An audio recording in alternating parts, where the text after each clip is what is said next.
Hi, this is Carlton Cullins, and welcome to the Blue Sky Strongbox.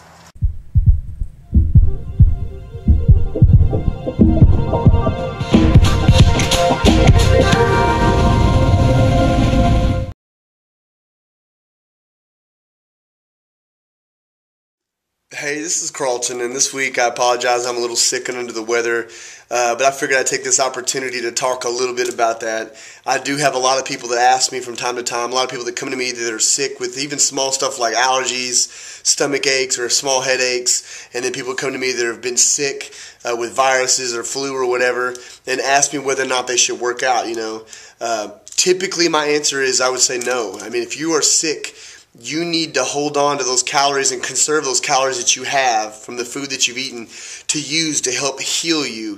If you use them to work out, even though I know a lot of people are really working hard towards the goal and they don't want to get off of that, they're trying to lose some weight or gain some muscle or whatever, and they're afraid that if they stop working out, they're going to really set themselves back. But they don't understand that if you work out when you're sick, you might really set yourself back, cause a relapse, or get really sick, and then you're going to be out for a week or two, and then you're going to be worse off than if you would have just rested for a day. So typically, you want to rest if you don't feel good. I mean, that's your body's trying to tell you something. You should listen, particularly if you have a headache. Headaches typically always get worse when you work out, so just be careful with that. Like today, I don't feel good. I'm not going to work out. I'm going to rest. I'm going to lay down. And just chill today and try to eat healthy and try to get some good sleep. Sleep is the next thing I want to talk a little bit about. As I've gotten older, I definitely realize the importance of sleep. I used to could go, 20, 30, 40 hours without sleep almost, and be feeling pretty good. I could pull off, all-nighters all the time. I used to play, I played in lots of bands over the years, and we used to stay out and play shows and stay up all night and practice and just stay up for long, long periods of time. But I can't do that anymore. Most people can't. The body doesn't like for you to do that. People think they're real badasses when they stay up for long periods of time, but everybody's going to crash eventually. As I've gotten older, I definitely realized that rest and sleep is absolutely important. Recently, I climbed with my best friend Harley and his wife and her good friend Emily.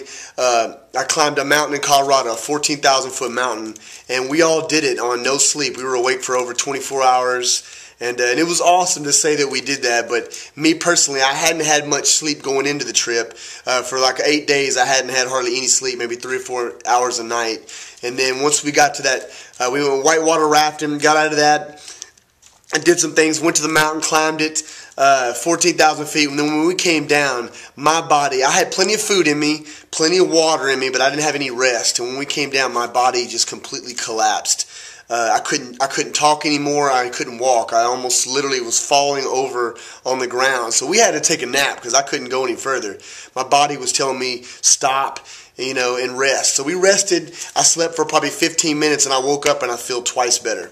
I mean, it just proved to me that rest, even in small amounts, is very, very important. So take care of that because it's a very important part of the healing process. If you work out really hard and you want to keep getting results, you're going to have to rest at some point to continue the healing and actually to make any progress. So that's real, real important.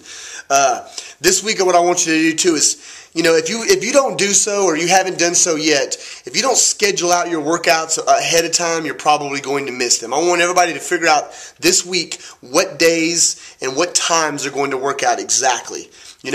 Even if you've got 10 minutes or you got an hour, it doesn't really matter. Schedule your workouts this week and write them down and stick to your schedule. That's just the best way typically that you're going to do that, And the last point I want to talk about today is repeatedly people come to me and they're asking me exercise questions. Everybody's trying to, lose body fat or gain muscle or some kind of goal in mind, but they're not talking to me enough about what they're doing with their food.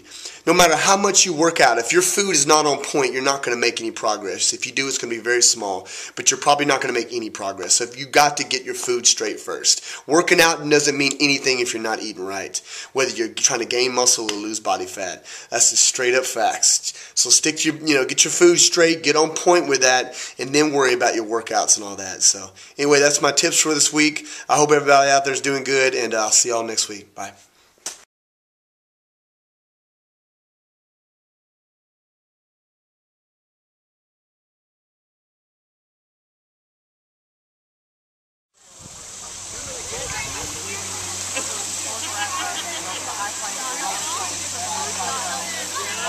Just like good old not that much.